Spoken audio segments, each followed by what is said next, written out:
अगर आप लोग इन फ्यूचर किसी भी एयरलाइंस की सस्ती टिकट लेना चाहते हैं तो हमारे वेबसाइट trimurtitravel.com पर विजिट करें।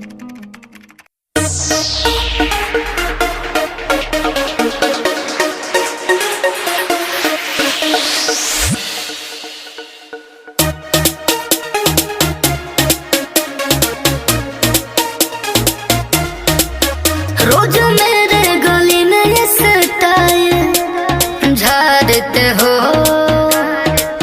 मुझे सीटी बजा के क्यों लाइन मारते हो। रोज मेरे गली में ये स्टाइल झाड़ते हो, मुझे सीटी बजा के क्यों लाइन मारते हो।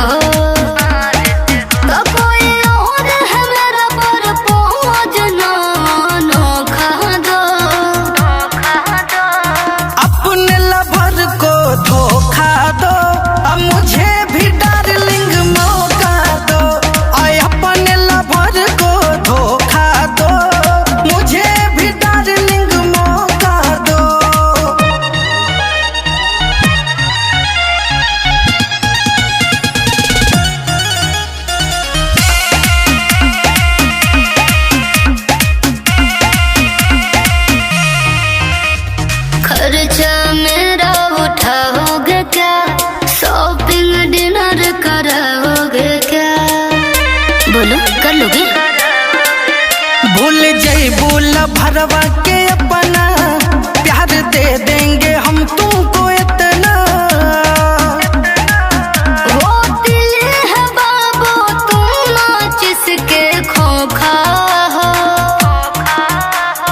अपने लवर को धोखा दो, अब मुझे भी डार्लिंग मौका दो। आय अपने लवर को धोखा दो, मुझे भी डार्लिंग मौका दो।